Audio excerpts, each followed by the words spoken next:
Hello friends, आप लोगों का इस नए वीडियो में स्वागत है। आज के हम अपनी इस नए वीडियो में स्टार्ट करने वाले टर्मिनोलॉजी ऑफ अकाउंटिंग। राइट, कुछ ऐसे वर्ड्स होते हैं जिनका समझना, जिनका जानना बहुत ज़रूरी होता है।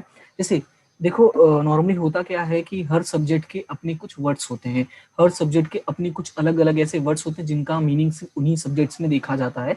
जैसे अगर मैं बात करूँ मेडिकल फील्ड में, मैं बात करूँ इकोनॉमिक्स में, मैं बात करूँ अगर लॉ में, तो हर फील्ड में अब उनके अपने अलग अलग लैंग्वेज है। इन सेम वे अकाउंटिंग में भी कुछ ऐसे वर्ड्स हैं जिनका मतलब जानना जरूरी है। अगर वो मतलब हमें पता होते हैं तो हम इजीली अकाउंट को समझ सकते हैं। ठीक है, इनका जानना जरूरी क्यों है? क्योंकि हम जब आगे एंट्रीज करने जाते हैं, यानी आगे जब हम सम्स करते हैं, तो हमें पता चलना चाहिए कि इस वर्ड का मतलब क्या है, तभी हम ट्रांजेक्शन की एंट्री कर पाएंगे। क्योंकि जब तक हमें ट्रांजेक्शन का मतलब ही नहीं समझ में आएगा, वो ट्रांजेक्शन किस बारे में है, तो उसको लिखना पढ़ना थोड़ा मुश्किल होता है। ठीक है, तो ये जो टर्मिनोलॉजी है उसको हम 4 से 5 क्लास में कंप्लीट करेंगे। एक्चुअली इसमें काफ़ी ज़्यादा वर्ड्स हैं, लगभग 25 से 30 के आसपास। तो पहले मैंने सोचा एक ही क्लास में खत्म कर देता हूँ, फिर मैंने ये सोचा कि बहुत ज़्यादा लेंदी करने से बेटर है कि कुछ वर्ड्स को मैंने क्या किया, एक क्लास में डिवाइड कर दिया है कि कुछ वर्ड्स रिलेटेड है तो उनको एक साथ कर दिया, जो एक दूसरे से रिलेटेड है उनको अलग अलग पार्ट्स में डिवाइड कर दिया है। तो ये मेरा पहला पार्ट है, टर्मिनोलॉजी ऑफ अकाउंटिंग। इसको एंड तक देखना, 4 से 5 वर्ड्स इसमें एक्सप्लेन करने वाला हूँ बहुत ईजी वे में। तो उसकी टेंशन तो करना ही मत कि समझ में आएगा कि नहीं समझ में, क्योंकि वो तो तुम मुझ पे छोड़ दो, बट देखना तुम्हारा काम है, एक बार उसको तुम जरूर देखना। और चैनल को सब्सक्राइब कर लेना, वीडियो पसंद आए तो उसको लाइक करना, सब्सक्राइब इसलिए करना ताकि अगर नेक्स्ट वीडियो अपलोड करूँ तो तुम्हें जल्दी से पता चल जाए। तो हम लोग शुरू करते हैं, ज़्यादा टाइम वेस्ट नहीं करते हैं, हम लोग आते हैं सीधा अपने मेन मुद्दे पे, जो है टर्मिनोलॉजी ऑफ अकाउंटिंग। ठीक है, तो टर्मिनोलॉजी का मतलब मैंने बता ही दिया कि हर सब्जेक्ट के अपने कुछ वर्ड्स होते हैं, तो सेम अकाउंटिंग में भी है, तो उसकी तरफ हम बढ़ते हैं। जिसमें पहला दिया हुआ है बिजनेस ट्रांजेक्शन। अब सवाल होता है व्हाट इज बिजनेस ट्रांजेक्शन? तो business transaction means exchange of product और services of business between two और more person in a simple language. ठीक है, क्या लिखा हुआ, बहुत ही सिंपल लैंग्वेज में लिखा हुआ है कि business transaction means exchange of product और service. It may be product, it may be service. ऐसा कहीं नहीं लिखा गया है कि ट्रांजेक्शन का मतलब होता है कहीं पे सामान ही परचेस करना। इट मे पॉसिबल कि तुम सर्विस भी परचेस करो, जैसे कि मैं अगर बाल कटवाने जाता हूँ, मैं उससे बाल कटवा के उसको पैसे दे रहा हूँ, दैट इज अ सर्विस। लेकिन ट्रांजेक्शन हुआ कि नहीं हुआ? राइट। ठीक है, मैं किसी होटल में जाता हूँ, खाना खा के आता हूँ, तो वो भी एक तरह का सर्विस है। राइट, तो कहने का मतलब क्या है कि ये जो ट्रांजेक्शन होता है उसमें प्रोडक्ट भी हो सकता है और सर्विस भी हो सकता है, लेकिन टर्म एंड कंडीशन अप्लाई क्या है, it will be between two और मोर पर्सन, क्योंकि अकेले तो खुद से करेगा नहीं। हाँ, अगर तुम ज्यादा टैलेंटेड हो, मल्टी टैलेंटेड हो, तो खुद से ही बाल काट लेना, खुद को ही पैसे गिफ्ट कर देना, that is different thing.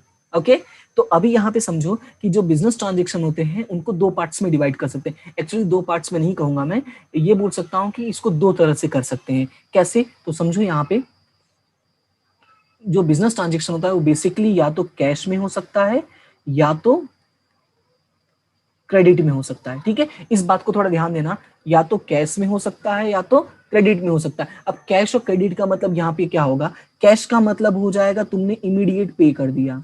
Right, क्या कर दिया तुमने? पे कर दिया।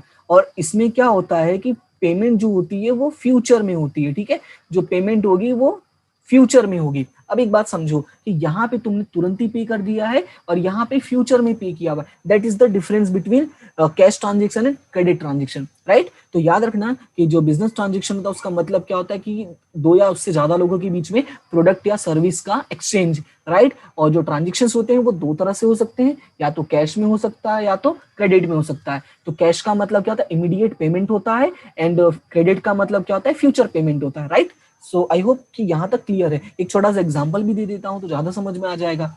जैसे कभी कभी होता है ना, मार्केट में हम जाते हैं, चलो मैं छोटी सी एग्जांपल, अपने घर के आसपास शॉप्स होंगे, वहां पे तुम कभी परचेस करने गई होगे, तो वहां पे कैसा होता है कि तुमने कोई सामान परचेस किया और तुम तुरंत ही उसको पैसे दे देती हो। राइट, तो वो हो गया तुम्हारा इस कैटेगरी में। लेकिन कभी कभी ऐसा होता है कि पैसे नहीं होते, तो हम बोलते भैया हम कल पैसे दे देंगे। राइट, अब वहां पे क्या हो गया कि तुमने प्रॉमिस किया कि कल पैसे दोगे। अब ऐसा मतलब नहीं है कि वो ट्रांजेक्शन नहीं हुआ, ट्रांजेक्शन है।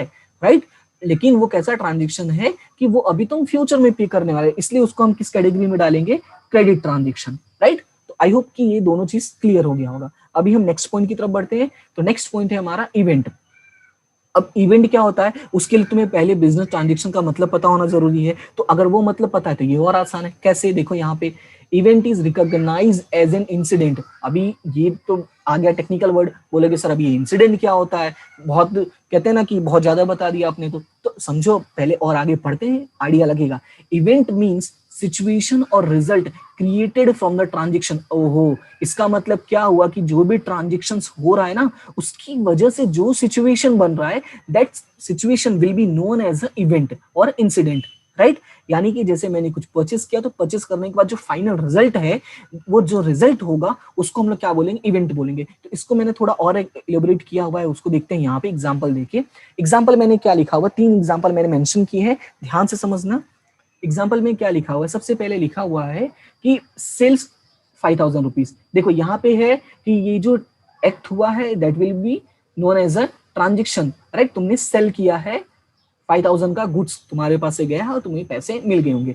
एंड उसके बाद कुछ दिनों के बाद तुमने कुछ गुड्स परचेज भी किया है, राइट। उसके बाद तुमने वेजेस पे किया, वेजेस का मतलब नॉर्मली किसी को तुमने कोई भाड़ा वाड़ा दिया हुआ है, ठीक है। तो अब यहाँ पे टोटल जो एक्सपेंस हुआ है कितना हुआ, 3500। अब ध्यान से समझो कि तुमने सेल कितने का किया था, 5000, ये भी तुम्हारा एक ट्रांजेक्शन है। परचेस कितने का किया, 3000 का, ये भी तुम्हारा क्या है, ट्रांजेक्शन है। तुमने वेजेस पे किया 500, ये भी तुम्हारा क्या है, ट्रांजेक्शन है। अब एक बात समझो, अब जो फाइनल रिजल्ट निकला, फाइनल रिजल्ट क्या निकला वो देखो। तुमने सेल किया था 5000 में, फिर 3500 का तुमने एक्सपेंस किया, तो अब उसमें से ये सारे माइनस करने के बाद तुम्हारे पास बचा कितना, 1500 रुपए, right. Then it is a result, thus it is an event. यानी कि सारे ट्रांजेक्शन्स खत्म होने के बाद जो तुम्हारा फाइनल पॉइंट बचा है, यानी जो फाइनल सिचुएशन क्रिएट हुआ है, that situation will be known as a event, right. I hope कि ये पॉइंट क्लियर हो गया होगा। ओके, अगर नहीं क्लियर हो तो मैं रिवाइंड करके देख लेना, समझ में आ जाएगा। उसके बाद नेक्स्ट की बात करते हैं कैपिटल। ओके, तो कैपिटल का जो डेफिनेशन है वो यहाँ पे दिया हुआ, लेकिन मैं एक सिंपल लैंग्वेज में बोल देता हूँ। कैपिटल का मतलब क्या होता है, इन्वेस्टमेंट बाय ऑनर, राइट। बस ये याद रखना है कि इन्वेस्टमेंट बाय ऑनर, कि कोई भी बिजनेस में अगर ऑनर ने कुछ इन्वेस्ट किया है, that investment will be known as a capital. अभी देखो टर्मिनोलॉजी है तो कुछ एक्सप्लेन किया होगा, यहाँ इन लोगों ने क्या लिखा है वो भी समझ लेते हैं। An investment made by the owner to commence the business is known as a capital. Yes yes, थोड़ा टेक्निकल वर्ड आ गया कि investment made by the owner to commence, commence means to start the business is known as a capital. Now understand this point. Investment in business is done in a cash form or in the form of any assets. अब ऐसा कहीं नहीं लिखा गया कि investment का मतलब पैसा ही होता है। इन्वेस्टमेंट का मतलब कोई सामान भी ला सकते हो। जैसे कि मान लो कि हम 2 लोगों ने मिलकर स्टार्ट किया था बिजनेस, मेरे पास पैसे नहीं है, लेकिन जो हम काम करने वाले थे उसके लिए एक लैपटॉप की जरूरत थी, राइट।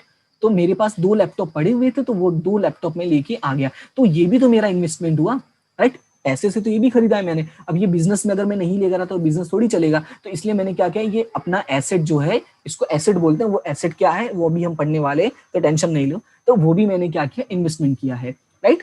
तो ये भी मेरा क्या बन जाएगा, कैपिटल बन जाएगा। अब और चीजें थोड़ी एक्सप्लेन की है।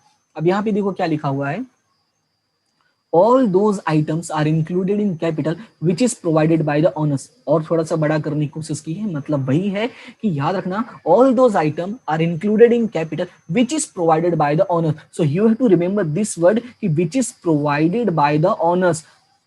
अब देखो यहाँ पे क्या लिखा है कि which is provided by the owner. तुम चाहे जो भी बिजनेस में ला रहे हो, लेकिन याद रखना क्या है कि वो ऑनर लेके आएगा तभी वो कैपिटल बोला जाएगा। समझ में आया, in their value in measurable in terms of money. और सबसे बड़ी बात है कि उसको मनी के टर्म में मेजरमेंट कर सके, ऐसा होना चाहिए। तो यहाँ पे मैंने कुछ एग्जांपल्स लिखे हुए हैं, like to commence business owner has brought 10,000 of cash, furniture of 6,000 in goods of 8,000। अभी देखो यहाँ पे मैंने 3 अलग अलग टाइप्स के एग्जांपल दिए कि 10,000 कैश लेकर आया है, राइट, फिर फर्नीचर लेकर आया है एंड गुड्स लेकर आया। देखो तीनों की कैटेगरी अलग अलग है, बट ये सारे के सारे क्या बन जाएंगे, कैपिटल बन जाएंगे। क्यों कैपिटल बन जाएंगे, बिकॉज ये सब कौन लेकर आ रहा है, कैपिटल कब बनेगा, जब ऑनर कुछ भी लेकर आएगा। तो याद रखना कैपिटल का मतलब क्या होता है, जब ऑनर कुछ भी लेकर आ रहा है, तो वो चाहे जो भी हो सकता है। यहाँ पे देखो कैश है, फर्नीचर है और गुड्स है, तो तीनों ही सिचुएशन में उसको हम क्या बोलेंगे, कैपिटल बोलेंगे। ओके, अब जो नेक्स्ट वर्ड है टेक्निकल वर्ड है, समझना बहुत जरूरी है, अच्छा है, बहुत इजी है। क्या लिखा गया है, ड्राइंग। अब ड्राइंग का मतलब क्या होता है, कैपिटल का मतलब समझ में आ गया, तो ड्राइंग का मतलब और आसानी से समझ में आ जाएगा। देखो, for creation of capital owner of the business provides his personal property to the business, ये हम लोगों ने पढ़ा। लेकिन अभी सिचुएशन क्या है, personal assets given by owners become asset of business. अब ये बात को समझो, अगर तुमने कुछ भी बिजनेस में लेकर आ गए हो तो वो अब तुम्हारा नहीं है, वो किसका बन गया है, वो अब बन गया है बिजनेस का, right. It is a part of a business. अब ध्यान से समझो कि जब वो बिजनेस का पार्ट बन गया है तो अभी सिचुएशन क्या हो रहा है, when owner of a business withdraws assets, ध्यान से समझना, when owner of a business withdraws assets from business means cash और goods for personal purpose, this is known as a drawing. बहुत ही सिंपल लैंग्वेज में है, क्या बोला है कि देखो जो ये ऑनर था, ठीक है, ऑनर ने कुछ भी कैपिटल इन्वेस्टमेंट किया था तो अभी वो उसका नहीं रहा, अभी वो किसका बन गया है, बिजनेस का बन गया है। यानी उसका भी मालिक कौन है, बिजनेस वाला है, बिजनेस है। तो अब सिचुएशन क्या हुआ कि ऑनर ने पर्सनल यूज के लिए, you have to remember this word, for the personal purpose. अब पर्सनल पर्पस का मतलब कुछ भी हो सकता है, अपने लिए, अपनी वाइफ के लिए, अपने बच्चों के लिए, अपने घर वालों के लिए, अपने फ्रेंड के लिए, किसी के लिए भी लेकर जाए, लेकिन उसका रीजन पर्सनल होना चाहिए, राइट। अगर उसका कोई पर्सनल रीजन इंक्लूड है then that will be known as a drawing, okay. तो पर्सनल रीजन हो सकता है और कुछ भी विड्रॉ कर सकता है, कैश नहीं, गुड्स नहीं, एसेट भी, कुछ भी विड्रॉ करे, that doesn't matter, but for the personal reason, right, then that will be known as a drawing, okay. I hope कि यहां तक क्लियर हो गया है। अब इसके बाद के जो वर्ड्स हैं वो धीरे धीरे आगे क्लास में मैं बहुत ही जल्दी अपलोड कर दूंगा, ठीक है। तो याद रखना कि ये टर्मिनोलॉजी का समझना बहुत ही जरूरी है, क्योंकि इन टर्मिनोलॉजी की हेल्प से ही तुम अकाउंट को समझने में परफेक्ट बनोगे, ठीक है। कहते हैं ना कि हर चीज का एक बेस होता है, तो अकाउंट समझने के लिए ये क्या है, बेस है। तो इस बेस को अच्छा रखो, वीडियोस देखते रहो कंटिन्यू, और लाइक शेयर सब्सक्राइब आप तो करोगे ही, मुझे भरोसा है। और कहते हैं ना कि सब्सक्राइब कर देना, ठीक है। सब्सक्राइब करने से बेनिफिट क्या होगा कि आप लोगों को कंटिन्यू मेरे वीडियोस मिलते रहेंगे। And thank you so much, ठीक है। मिलते हैं हम अपने नेक्स्ट क्लास में। ये थोड़ा सा गुस्से वाला लग रहा है क्या, कोई बात नहीं, मैं गुस्से में नहीं हूँ, टेंशन मत लो। आज ये थोड़ा इमोजी मेरा अजीब बन गया, कोई बात नहीं। So thank you so much and मिलते हैं हम नेक्स्ट क्लास में। Bye bye, see you, have a good day.